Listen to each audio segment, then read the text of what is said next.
Hey guys, here's a look at the Bronco Bang& Olufsen sound system. The first impression review speaker location from the Bronco Nation. And this is quite epic. I mean, look at this. This front is just, it's just nice with the profile of the Bronco, the colors, the nice grays, the metallic colors, the steering wheel. Everything about this is just nice. Now, this is by David, number 144. When I was in Mobile, I had a chance. I had a chance to ride in a two-door Badland Bronco, Velocity Blue, and hook up my phone to the Sync 4 in the Bang& Olufsen sound system. The ride lasted about an hour and a half, and I was able to listen for most of the time.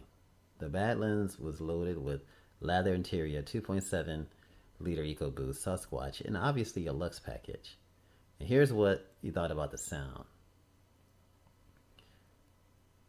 Before I get in it, though, I want to give some disclaimer. I've been an amateur musician overall, the music lover since before I can remember. But I'm not a sound engineer. My experience is that impressions of sound quality are very subjective. I've listened to the good audio systems that I don't like and the bad systems that I do like. Anything pulling compressed audio from your phone wirelessly is going to have a ceiling of quality. However, I do have things that I look for in the sound system, and I felt like the Bang & Olufsen system did well in several of those specs. I must just say areas. The out of the way, when I look at the vehicle systems to do a few things, I want to do adequately is cover the road noise. Fill the cabin with uniformity rich sound, and I want to be able to focus on the performance of the individual instruments within a recording. The final one is the most important to me. Now, I'm a big Americana guy, and most of what I listen to is acoustic instruments based on, so I can be able to pick out the guitar from the piano and the color instruments like the banjos, the mandolin, the lap stills, and the dulcimers. Now, I never heard of that instrument before. Now, I know for me, I had some Bang & Olufsen headphones, and I still have them. And those headphones, they were wired headphones, and they cost about $100-something. And honestly, the sound is second to none. So I could imagine what this is going to do in the new Bronco. It's going to be amazing. Now, Bang & Olufsen versus the soft top road noise. For covering road noise, the system had a taller than average order to fill.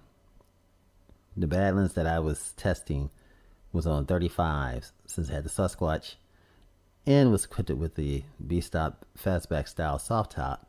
So the road noise was probably a sight more than cruising in a Navigator. Slight more, you could say. It did well, but I probably had to turn the volume a little higher than I would have liked, because it started to impact how well I heard the other persons in the Bronco. Overall, I thought it did the best it could do under the circumstances. Road noise is the trade-off in things that the Bronco can do. All the volume, he felt like the sound was immersive. It filled the cabin, and the passenger agreed that she felt like the direction of the audio was tuned well for the passenger seat, though she had to raise her voice a bit to tell me. I didn't try it in the back seat, given where the speaker positions are. And take a look at these speaker positions.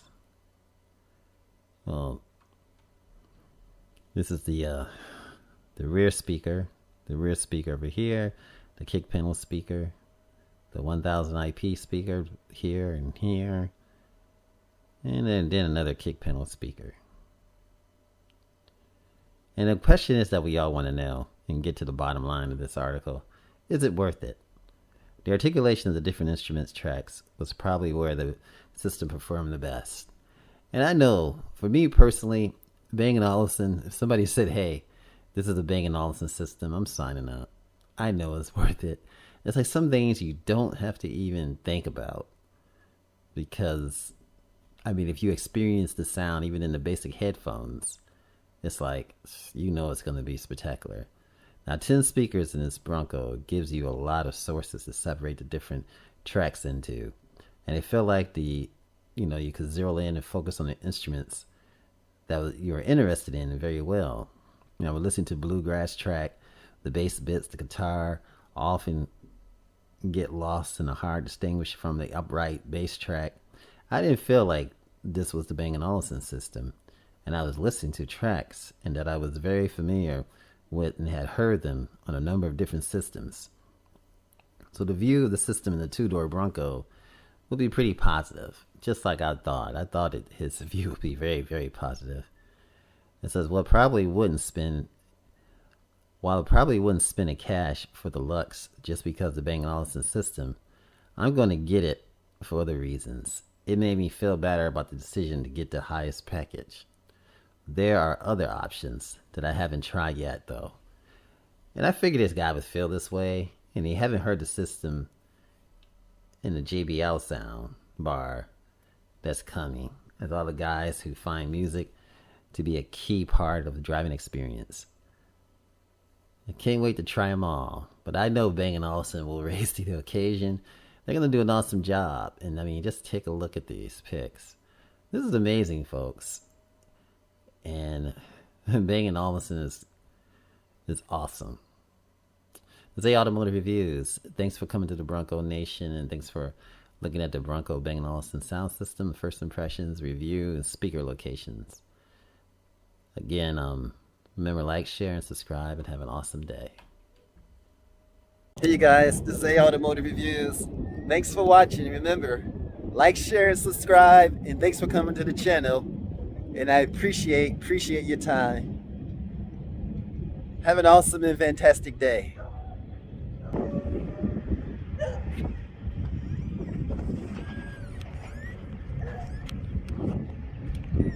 And thanks for coming by.